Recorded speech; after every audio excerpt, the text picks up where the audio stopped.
Education Eklavya में आपका स्वागत है। आज हम पढ़ेंगे ideas in Indian political thought का 5 यूनिट है। कल आप लोगों का एग्ज़ाम है, ठीक है।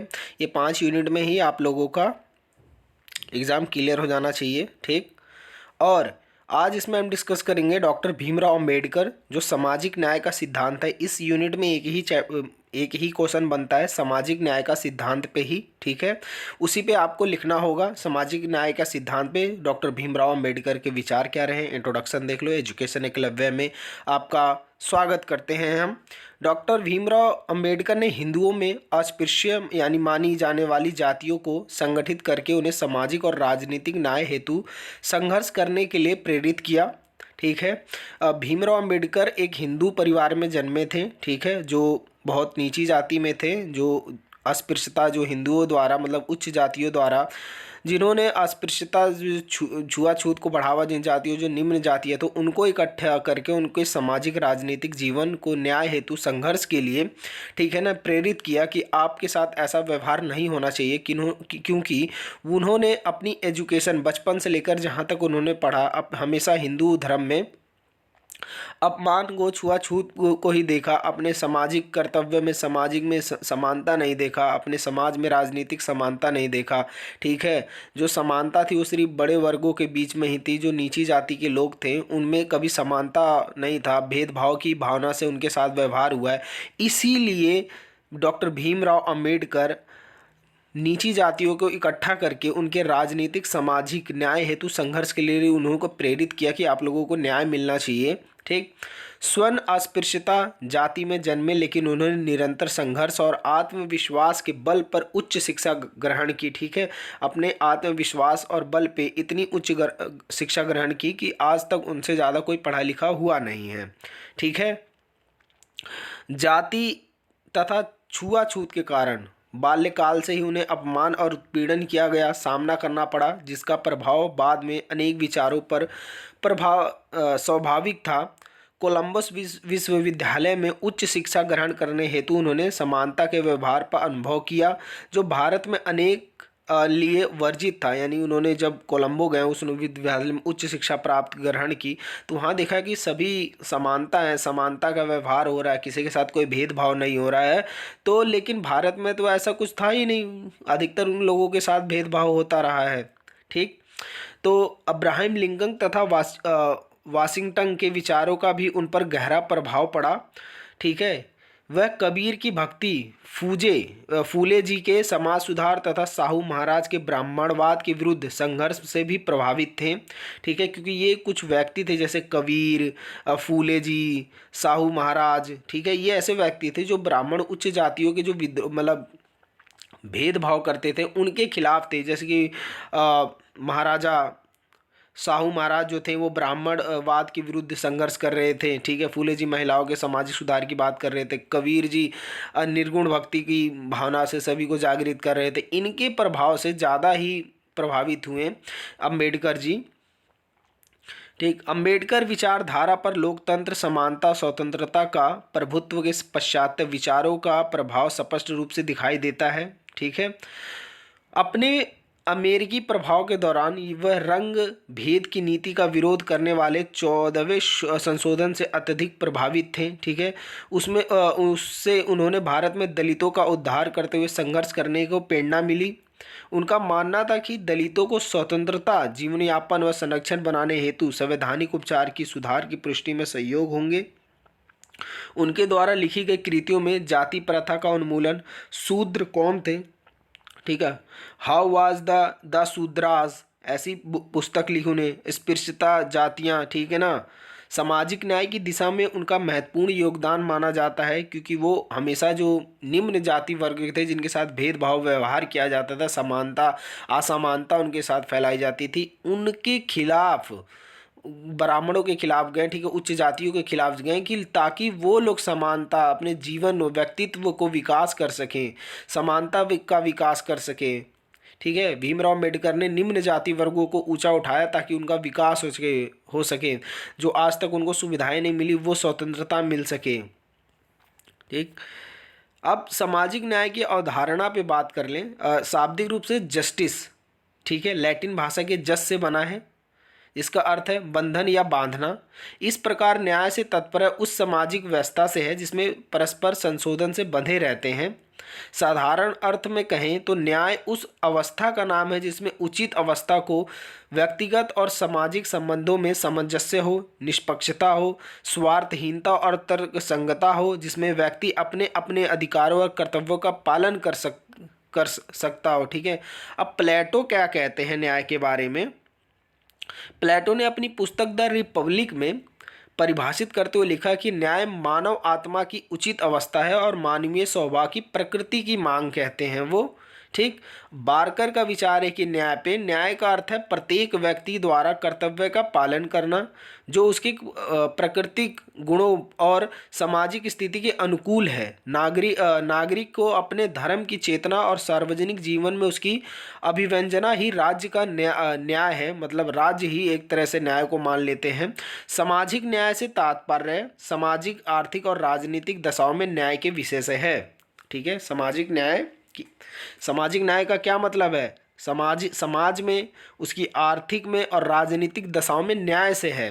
सामाजिक न्याय का संबंध व्यक्ति के अधिकारों और सामाजिक नियंत्रण के बीच संतुलन स्थापित करते हैं जिसमें कानून के अधिक व्यक्ति को वैध शासकों को पूरा करने हेतु सुनिश्चित किया जा सके, उसे उनसे अधीन लोगों के विषय में आवश्यक किया जा सके, राष्ट्र की एकता सामाजिक आवश्यकता के अनुरूप उसके अधिकारों का उल्लंघन किए जाने के प्रति में प्रतीक्षा प्रदान की जाए। सामाजिक न्याय का मतलब है कि समाज में आप जाति लिंग भेदभाव आप किसी के भी मतलब जाति धर्म लिंग रंग रूप कैसी भी हो आप, ठीक है, अगर वो समाज में रह रहे हो तो आपको पूर्ण स्वतंत्रता असमानता वो सारे अधिकार मिलने चाहिए जो बाकी लोगों को मिले हैं। ठीक है। आपके व्यक्तित्व का विकास के लिए आपको अधिकार मिल जाए। अगर कोई आपको अधिकारों का हनन कर रहा है, ठीक है, अधिकारों को मतलब आप पे बुराई अत्याचार कर रहा भेदभाव कर रहा तो आप पूर्ण रूप से न्यायालय स्वतंत्र रूप से जा सकते हैं। ठीक है। ऐसे सामाजिक न्याय की बात करते हैं भीमराव अम्बेडकर। ठीक है। सामाजिक न्याय के विचार का उद्देश्य न केवल व्यक्ति और समाज के हितों में उपयुक्त साधन मानता है, इसमें विरोध के परिस्थिति में समाज में हित को अवधिमान्य प्रदान करता है, बल्कि सामाजिक परिवर्तन के महान परारश का एक आवश्यक अंग है। यानी कहने का मतलब है कि समाज में जो व्यक्ति रह रहे हैं उसमें अगर कोई भेदभाव किया जा रहा है उनके साथ तो वो अपने भेदभाव के खिलाफ सर्वोच्च न्यायालय जा सकते हैं। ठीक है। अधिकारियों के पास जा सकते हैं ताकि उन पर कानूनी कार्रवाई की जाए जो असमानता फैला रहे हैं समाज में। ठीक है। सामाजिक न्याय की बात करते हैं। सामाजिक न्याय का मांग करता है कि सामाजिक जीवन में सभी मनुष्य को गरिमा को स्वीकार किया जाए, लिंग वर्ण जाति धर्म स्थान के आधार पर भेदभाव ना किया जाए तथा प्रत्येक व्यक्ति को आत्म विकास के सभी अवसर सुलभ कराए जाए। मतलब आवश्यकता जो भी उसकी आवश्यकता है आवश्यकता के अनुसार उसे सारे साधन मिलने चाहिए। सामाजिक न्याय किसी भी आधार पर किए गए शोषण को स्वीकार नहीं करता, परंतु सामाजिक न्याय एक विस्तृत अवधारणा है जिसमें आर्थिक तथा सामाजिक न्याय भी शामिल हैं। भारतीय अनुच्छेद के 38 में कहा गया है कि सामाजिक न्याय एक ऐसी सामाजिक व्यवस्था है जिसमें सामाजिक आर्थिक और राजनीतिक न्याय राष्ट्रीय जीवन की सभी संस्थाओं को अनुप्रमाणित करती है।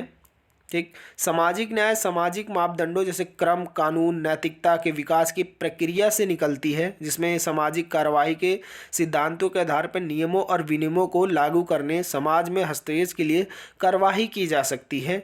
ठीक है ना। अगर समाज में कोई व्यक्ति रह रहा हो, ठीक है, उस पर अत्याचार कोई कर रहा है तो वो अपने निर्वाह अपने जीवन के लिए, ठीक है ना, कानून की सहायता ले सकता है। सामाजिक न्याय शब्द दो शब्द है, एक सामाजिक है और दूसरा न्याय है। सामाजिक न्याय में दो शब्द निहित हैं, पहला एक सामाजिक और दूसरा न्याय। सामाजिक न्याय शब्द का संबंध उस समुदायों से है जो समाज में रहते हैं। ठीक है। और न्याय शब्द जैसे कि स्वतंत्रता समानता और अधिकारों से संबंधित होता है। इस प्रकार सामाजिक न्याय स्वतंत्रता को सुनिश्चित करने समानता प्रदान करने और समाज में प्रत्येक मनुष्य के लिए व्यक्तिगत अधिकारों को बनाए रखने से संबंधित है। दूसरे शब्दों में समाज के सभी सदस्यों की क्षमताओं के उच्चतम विकास को सुरक्षा कायम करने को सामाजिक न्याय कहा जा सकता है। मतलब एक तरह का कहने का मतलब है समाज की जो सभी समस्याओं की जो क्षमताओं के उच्च विकास को सुरक्षित कायम करने को सामाजिक न्याय कहा जा सकता है। ठीक है।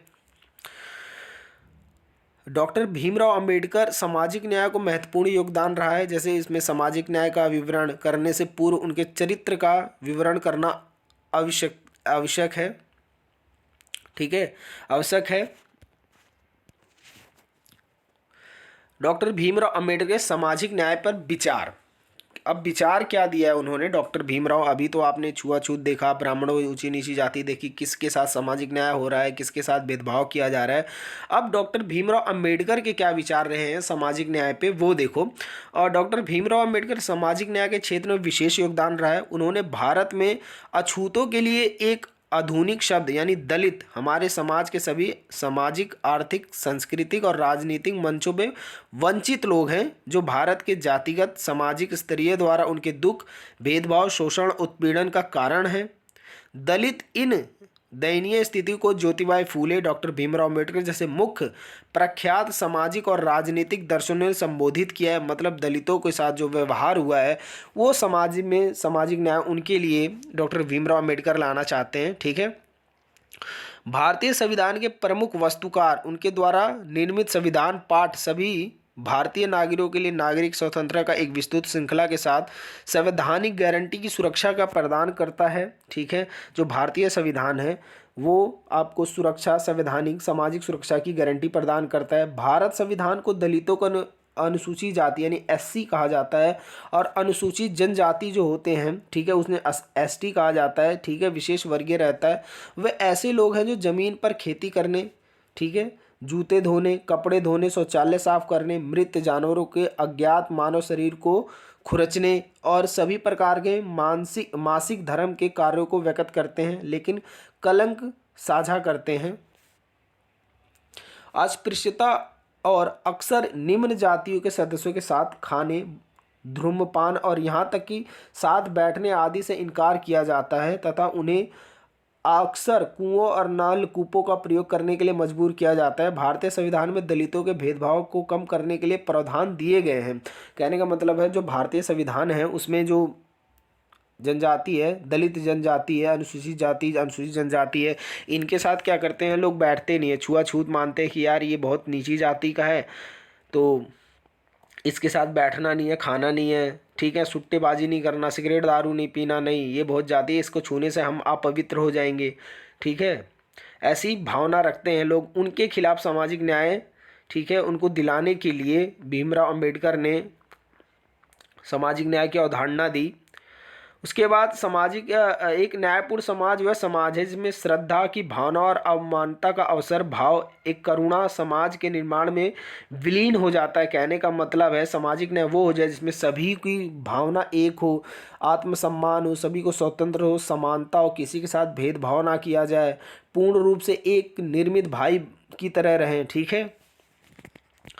अंबेडकर, भीमराव अंबेडकर सामाजिक क्रांतिकारी थे। वह हिंदू विशेष ब्राह्मणों के हाथों अपमानित होने वाले दलित वर्ग के उद्धीर थे। मतलब जैसे भीमराव अम्बेडकर बचपन से ही वो ब्राह्मणों के हाथों और ब्राह्मणों के जो, क्योंकि वो निम्न जाति इसमें पैदा हुए थे तो हमेशा अत्याचार होते रहते थे, उनके साथ भेदभाव को, ऐसा भेदभाव किया जाता था उनकी पूरी फैमिली के साथ, उनके साथ एजुकेशन में, शिक्षा में, हर जगह, ठीक है। उन्होंने दलित समुदाय को तिरस्कार और अधीनता के उस दलदल में से उभारना और जिसमें निर्ममता तथा धर्म के ठेकेदार ब्राह्मणों से फंदा दिया था। यानी जो कहने का मतलब है कि जो दलितों के साथ जो ब्राह्मणों के धर्मदांत यानी धर्म के अंदर धर्म से ठेकेदारों में ब्राह्मणों ने जिन्होंने भी दलितों को दबा रखा था, समाज में उनके साथ अत्याचार कर रहे थे, ठीक है, उनको अछूत मानते थे, उनके खिलाफ एक लड़ाई, एक जंग छेड़ दिया उन्होंने, ठीक है। तिलक की तरह उनका मत था कि प्रत्येक को अपने अधिकार के लिए संघर्ष करना पड़ता है। मतलब बाल गंगाधर तिलक के ही अनुसार वो भी मानते थे भीमराव अम्बेडकर की सभी जनता को, यानी जो जिनके साथ बुरा अत्याचार हो रहा है, ठीक है, वो प्रत्येक समाज में रहने वाले व्यक्ति को अपने अधिकार के लिए संघर्ष करना पड़ता है, अधिकार दान में नहीं दिए जाते। इसी प्रकार प्रत्येक नागरिक को पूर्व स्थापित सामाजिक संरचना जैसे रीति रिवाज, विश्वासों, व्यवहार के विरुद्ध लड़ना। अपनी समृद्ध कृति शूद्र कौन थे, ठीक है, उनमें मनु द्वारा निर्दिष्ट वर्ण व्यवस्था को अस्वीकार किया। यानी जो मनु है जिन्होंने धर्मशास्त्र लिखा है, बुक उनकी है, उसमें जो वर्ण व्यवस्था था उसका अस्वीकार करते हैं, कहते हैं कि ये वर्ण व्यवस्था नहीं, समाज को ये अछूतों में बांध रखा है, ठीक है ना, इसकी वजह से समाज में भेदभाव है, इसलिए इसे जला देना चाहिए मनुस्मृति को, ठीक है। उन्होंने वेदों में वर्णित चतुर्थ व्यवस्था का खंडन किया, मतलब चार वर्ण थे जो क्षत्रिय, शूद्र, वैश्य, ब्राह्मण जो चाहिए थे, उनका खंडन किया, जिसमें ब्राह्मणों की तुलना पुरुष के मुख से, क्षत्रियों की भुजाओं से और वैश्य की जगह शूद्र के पंगों में की गई थी, ठीक है, पांवों में की गई थी। ये सिद्धांत असमानता का घोतक है, मतलब ये सब असमानता को बढ़ावा देते हैं, इसलिए उनका भीमराव अम्बेडकर खंडन करते हैं और कहते हैं कि इन सबको खत्म करने के बाद ही समाज में एक समानता लाई जा सकती है। जब तक ये चार वर्ण रहेंगे इस समाज में तो आपको समानता नहीं लाई जा सकती है, ठीक है। उनके अनुसार वर्ण व्यवस्था पर आधारित हिंदू समाज शोषण व असमानता को बढ़ावा देता है, बिल्कुल सही है, जो प्राचीन समय में होता था, ठीक है, भीमराव अम्बेडकर के समय या उससे पहले जो वर्ण व्यवस्था चली आ रही थी उसकी अनुसार जो हिंदू समाज है वो शोषणता को ज़्यादा ही एक तरह से बढ़ावा दे रहा था, ठीक है। अस्पृश्य वर्ग व्यवस्था की उत्पत्ति, जिसमें अवस्था में ब्राह्मणों को उच्च स्थान प्राप्त था, अस्पृश्यों को शोषण और दमन का सामना करना पड़ता था, ठीक है, उनके साथ शोषण होता था। अस्पृश्यता निवारण, भारतीय समाज में सुधार के क्या उपाय रहे हैं, ठीक है, वर्ण व्यवस्था का अंत किया जाना चाहिए। अंबेडकर इस निष्कर्ष पे पहुंचे कि हिंदू समाज में समानता संभव नहीं है, इसी कारण उन्होंने हिंदू धर्म का परित्याग करके बौद्ध धर्म स्वीकार किया, क्योंकि बौद्ध धर्म में सभी को समानता की नज़रों से देखते थे, सभी को समान मानते थे, कोई भेदभाव नहीं होता था, ठीक। इसीलिए हिंदू धर्म को छोड़कर उन्होंने बौद्ध धर्म को स्वीकार कर लिया, ठीक। सामाजिक न्याय की अम्बेडकर की अवधारणा सभी मनुष्यों की स्वतंत्रता, समानता, बंधुत्व के लिए थी, सभी को समान अवसर मिले, सभी स्वतंत्र हो, समान बंधुत्व हो। वह एक ऐसी सामाजिक व्यवस्था का समर्थन करते थे जो अपने जीवन के सभी क्षेत्रों में मानव और मानव के बीच सही संबंधों पर आधारित हो। एक तर्कवादी और मानववादी के रूप में उन्होंने धर्म के नाम पर मनुष्य किसी भी प्रकार के पाखंड, न्याय और शोषण को स्वीकार नहीं किया, मतलब एक तर्कवादी के हिसाब से उन्होंने मानवता के रूप में देखा और उन्होंने सभी को जो पाखंड थे, अन्याय थे, शोषणकारी जो नियम थे उनको ही अस्वीकार करना शुरू कर दिया और उन्होंने कहा ये नियम और कानून जब तक रहेंगे, ठीक है, वर्ण व्यवस्था जब तक रहेगी, समाज में समानता नहीं ला सकते आप। ये वह ऐसे धर्म का समर्थन करते थे जो नैतिकता के सार्वभौमिक सिद्धांतों पर आधारित हो, जो सभी समुदायों, सभी देशों पर, सभी जातियों के लिए लागू है, ठीक है। तर्क यह है कि जो मनुष्य होना चाहिए और स्वतंत्र हो, समानता हो, उसमें बंधुत्व, मूल सिद्धांतों पर आधारित हो उसकी, ठीक है। वह जाति व्यवस्था को हिंदू धर्म की बड़ी बुराई मानते थे, कहते थे कि ये जाति व्यवस्था जब तक रहेगी समाज में समानता नहीं आएगी। उनके अनुसार वर्ण व्यवस्था सभी समानता का मूल कारण है, ठीक है, वर्ण व्यवस्था को ही खत्म कर दो आप और तभी समाज में समानता लाई जा सकती है। अम्बेडकर जाति व्यवस्था और अस्पृश्यता के जनक भी कहें, क्योंकि वह अस्पृश्यता और जाति व्यवस्था को जड़ से खत्म करना चाहते थे। ये थोड़ा सा शॉर्ट नोट्स में बन जाता है, ठीक है। क्वेश्चन, संवैधानिक प्रावधान मतलब सामाजिक न्याय का संवैधानिक प्रावधान क्या रहा है आज, मतलब वर्तमान समय में, या जो हमारे भारतीय संविधान में संवैधानिक प्रावधान सामाजिक न्याय को लेकर विचार क्या रखे भीमराव अम्बेडकर ने, ठीक है।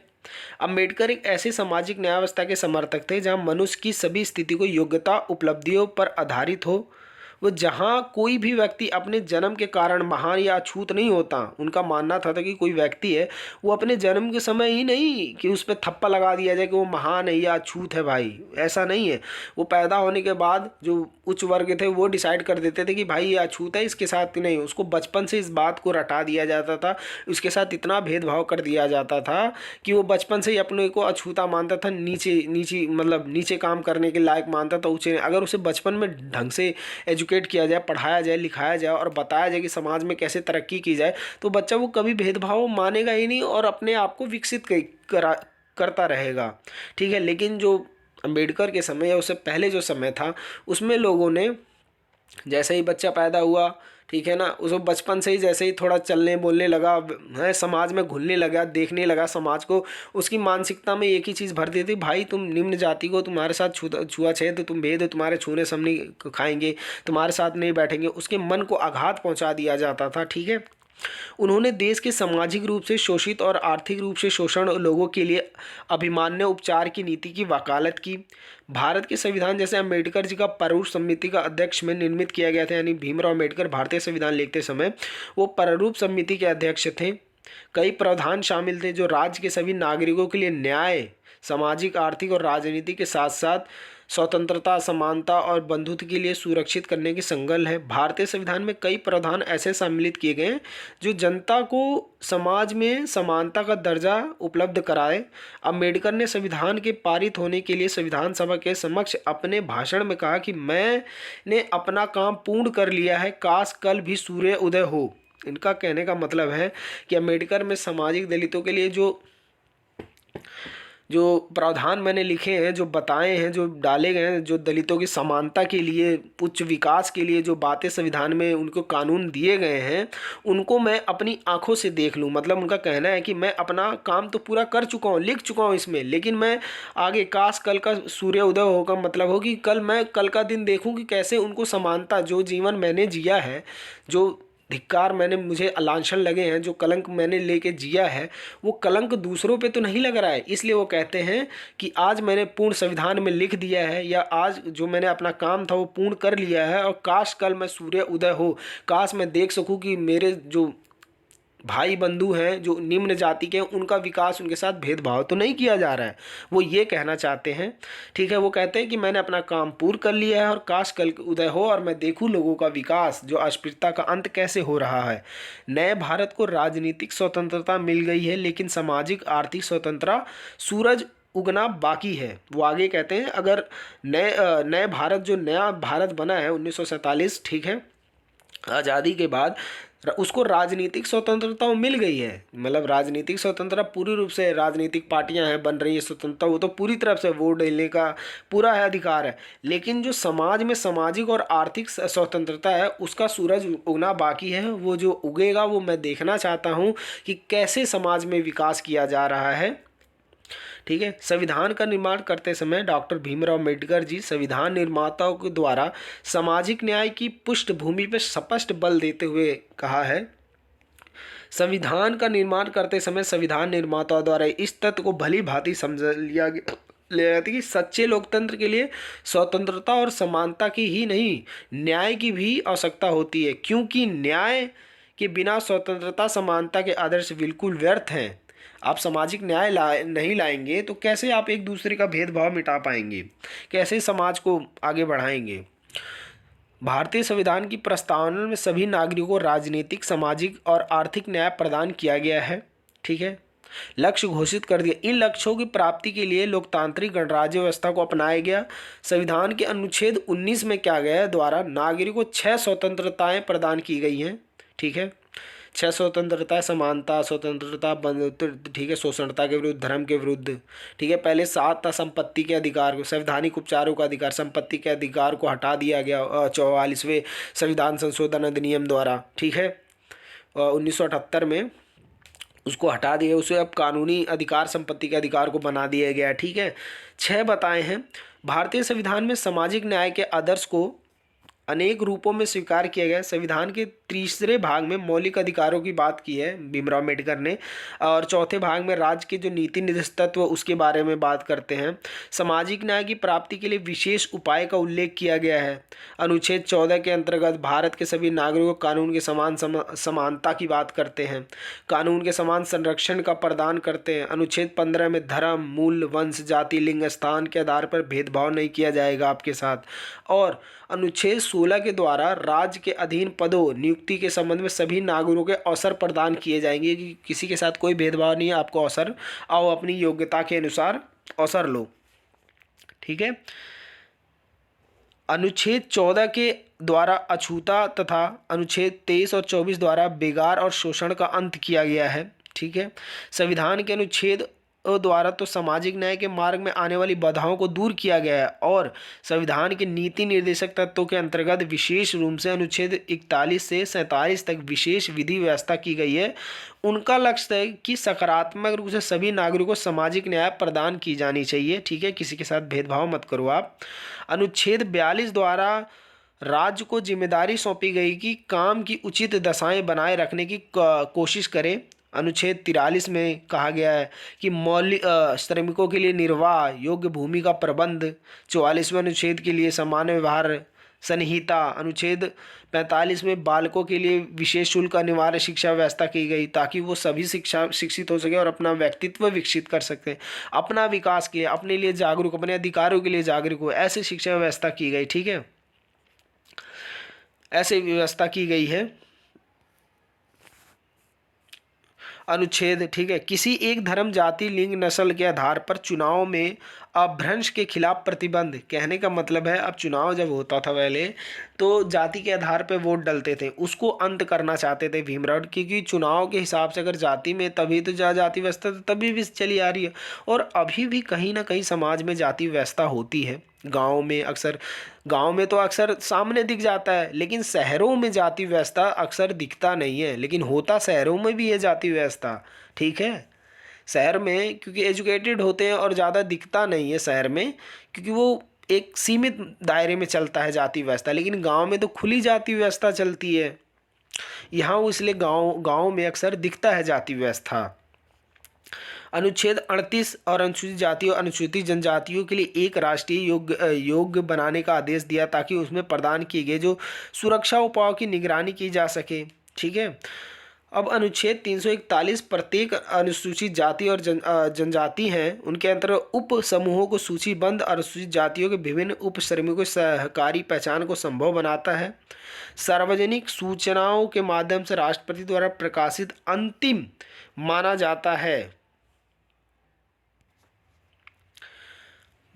भारतीय संविधान में सामाजिक और राजनीतिक दोनों क्षेत्रों में समानता और न्याय के उपदेशों को स्वीकार किया गया है। ठीक है, तदनुसार इसमें धर्म, जाति, जन्म स्थान के आधार पर किसी भी वर्ग के किसी भेदभाव को समाप्त कर दिया गया है। कोई भेदभाव नहीं होगा, अगर भेदभाव होता है तो सीधा कार्रवाई होगी आपके ऊपर। इस आदर्श के अनुसरण में यह है कि संविधान में धर्म के आधार पर विधानसभा या सभाओं या किसी भी सार्वजनिक कार्यालय में सीटों के सांप्रदायिक प्रतिनिधित्व या आरक्षण को समाप्त कर दिया गया। निर्देश सिद्धांतों के अनुच्छेद 41 राज्य के लोगों के कामजोर वर्गों के विशेष रूप से अनुसूचित जातियों जनजातियों के शैक्षिक और आर्थिक हितों को बढ़ावा देने के विशेष ध्यान रखने के लिए शामिल किया गया है। ठीक है, उसमें सामाजिक अन्याय से बचाता है।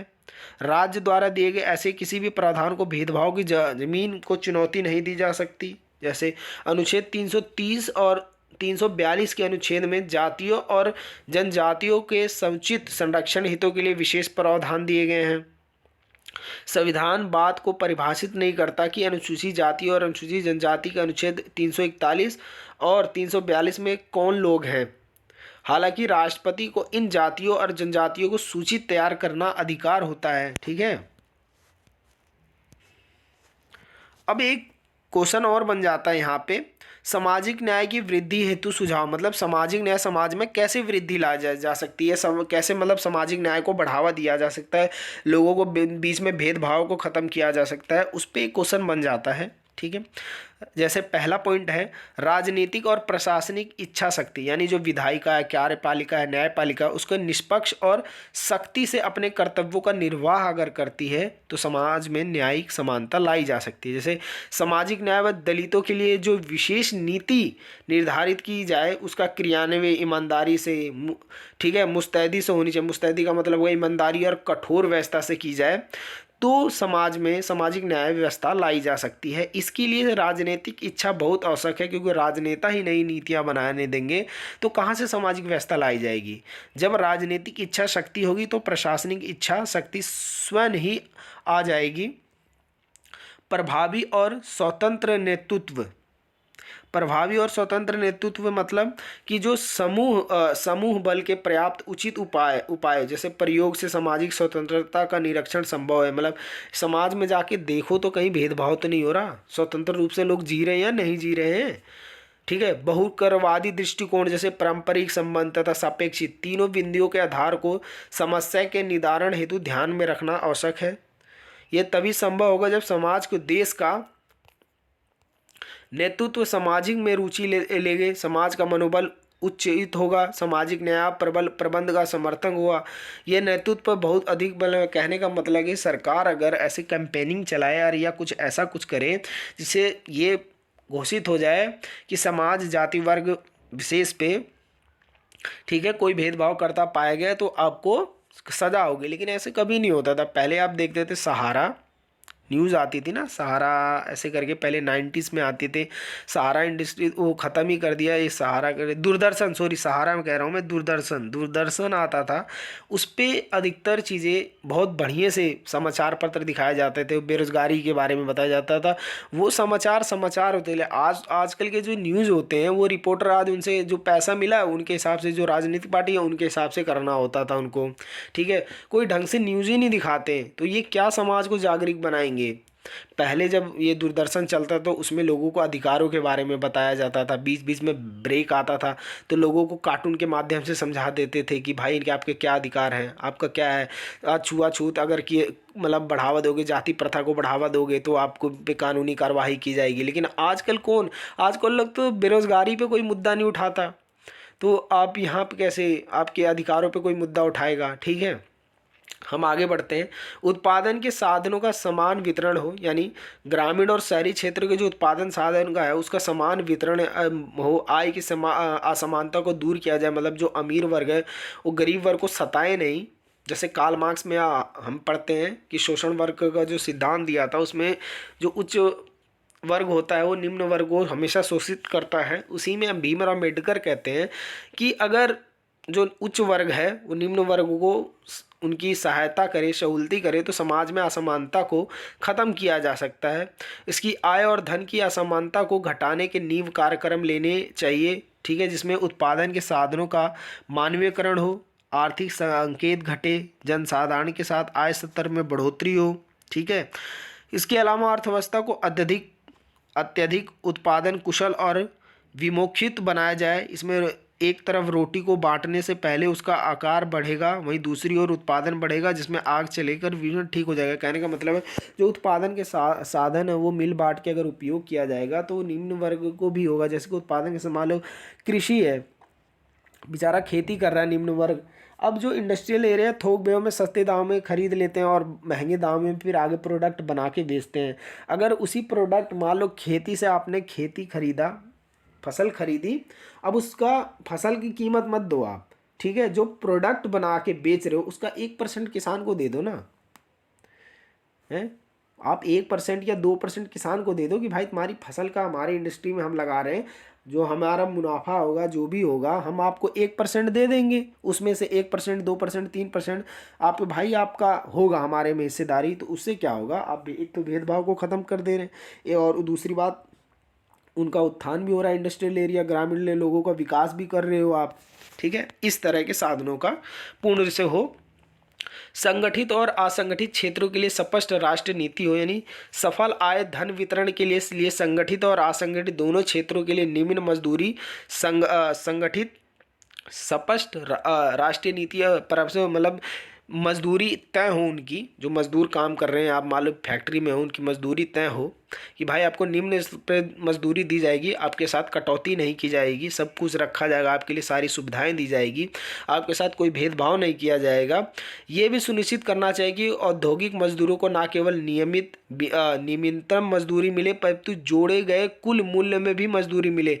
यानी जो प्रोडक्ट बना है, अब जो मजदूर औद्योगिक में काम कर जो प्रोडक्ट बना है उससे अगर कोई कुछ प्रॉफिट हो रहा है तो बेचारे को उसमें से भी आधा परसेंट 1% दे दो यार मजदूरों को।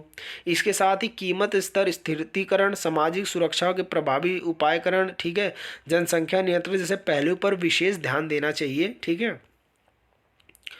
उचित कराधान नीति, राजकोषीय कराधान नीति ऐसी होनी चाहिए जो आय और धन की असमानता को दूर करने में सफल हो। गरीब और प्रत्यक्ष करों के भार नहीं बढ़ना चाहिए, जो टैक्स दिए जाते हैं वो गरीबों पे ज़्यादा भार ना पड़े। जो सक्षम हो, जो कर दे सके, उन सभी पर करों का भार उसकी क्षमता के अनुसार बढ़ा देना चाहिए। मतलब आप कोई बहुत बड़ा अमीर है उसको उसकी क्षमता के अनुसार कर दे दो, जो गरीब है बेचारा वो कहाँ से टैक्स भरेगा, ठीक है। जोखमों पर कड़ी नज़र रखनी चाहिए, जमाखोरी पे, जो टैक्स चोरी करते हैं उन पे कड़ी नज़र रखो आप, तभी तो समाज में समानता लाओगे। समाज की समानताओं को मनोदशा में बदलाव, जो सामाजिक व्यवस्था है उसकी जो परंपरा है उसकी मनोदशा में बदलाव करो, ठीक है। रूढ़िवादी जो परंपरा है उसको ख़त्म करो आप, ठीक है। वर्ण व्यवस्था को ख़त्म करो, ठीक है। जातिगत विचारों को कतई बढ़ावा नहीं मिलना चाहिए। सामाजिक न्याय के लिए आवश्यक है कि समाज की परंपराएं बदलने, जैसे समाज में रहने वाले व्यक्ति की भावनाएं बदलते हैं वैसे मनोदशा बदले, गरीबी के प्रति उत्तरदायी की भावना बढ़े, ठीक है, वर्ण व्यवस्था की समाप्ति हो, जाति व्यवस्था का खत्म हो। ऐसे में जब अब होगा तो समाज का तभी तो विकास किया जा सकेगा। ठीक है, भारतीय संविधान को लेख शाब्दिक अभिप्राय व्यवहारिक क्रियान्वयन और अतिरिक्त आवश्यक है। ठीक है, भारतीय संविधान में उल्लेखित सामाजिक न्याय के शाब्दिक अभिप्राय मतलब जो व्यवहारिक क्रियान्वित अति आवश्यक का मतलब है कि जो प्रावधान दिए गए ना उसको कठोरता से लागू करो, उसका किसी को फायदा मत उठाने दो, क्योंकि अगर उच्च वर्ग फायदा उठाएगा तो निम्न वर्ग को दबाएगा। ठीक है, उन लोगों को जागरूक करो, ऐसे कैंपेन चलाओ उनके द्वारा। ठीक है, कैंपेन चलाओ भारत सरकार के द्वारा होने चाहिए, जो समाज लोगों को अधिकार को उनके बारे में पता चले। अभी गांव देहात में चले जाओ, ठीक है, वो मतलब जो झोपड़ी उपड़ी में रह रहे हैं उनसे पूछो आपके क्या अधिकार, उन बेचारों को क्या पता। उनका कहना है कि भाई काम करो, खाओ, जियो, रात शाम की रोटी और सो जाओ। उनको जागरूक करो, उनको बताओ, तभी तो उनका विकास कर सकते हो। जब किसी को जागरूक ही नहीं करोगे तो कहाँ से सामाजिक न्याय लाओगे? किसी को समाज के बारे में पता ही नहीं होगा। राष्ट्र के दलीय और पिछड़े वर्ग व्यक्तियों को आधारभूत सुविधाएं ग्राम स्तर पर उपलब्ध करानी जानी चाहिए। जो ग्राम स्तर पर है, जैसे ग्राम पंचायतों में जो पिछड़े वर्ग हों उनके द्वारा, ग्रामीण व्यवस्था है जो ग्राम पंचायतों, उनके द्वारा, ग्राम पंचायतों द्वारा जो निम्न जाति वर्ग हैं, जो छुआ मतलब अछूत हैं, ऐसा जो ब्राह्मण तो मानते ही अछूत हैं, ठीक है, अछूत हैं, उनको सुविधाएं प्रदान की जाए ताकि उनका विकास हो सके। ठीक, भारत के गांव में निवास करने वाले करोड़ों जन समुदाय के लिए प्रभावी रोजगार उपलब्ध कराए जाएं। ठीक है, उनको आवश्यकता दी जाए, उनको रोजगार में अवसर दिए जाएं। ठीक, अब आता है निष्कर्ष पे।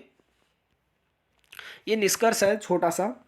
अंबेडकर के विचार पर समस्या रखते हुए संविधान सामाजिक न्याय मानवीय गरिमा के आधार पर सभी नागरिकों को समान अधिकार की प्रति आवश्यकता है। ठीक है ना, वर्तमान स्थिति के आधार पर सभी दलितों की स्थिति के समुचित सुधार होने चाहिए। हालांकि संविधान के अंतर्गत इन वर्ग के उत्थान के लिए कई प्रावधान किए गए हैं जिसमें दलितों के साथ भेदभाव ना हो और समान व्यवहार किए जाए। ठीक है, लोगों के लिए सभी व्यवस्था की वर्ण व्यवस्था को समाप्त की बात करते हैं। अंबेडकर द्वारा सामाजिक न्याय की जो संकल्पना प्रस्तुत की गई है वो सभी समाज के संपूर्ण रूप से स्वीकार नहीं की गई।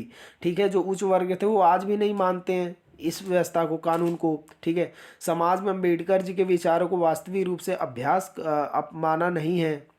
ठीक है ना, अभ्यास पूरी तरह से सफल नहीं हुआ। जो सब सपना देखा था भीमराव अम्बेडकर ने वो पूरी रूप से सफल थोड़ी ना हुआ है। वो आज भी कहीं ना कहीं शोषण हो रहा है लोगों का। ये वीडियो यहीं ख़त्म होती है, इसमें एक ही क्वेश्चन बनता है सामाजिक न्याय पे। ठीक है ना, वीडियो देखने के लिए धन्यवाद। अगली वीडियो में मिलते हैं। एजुकेशन एकलव्य में आपका फिर से स्वागत करेंगे।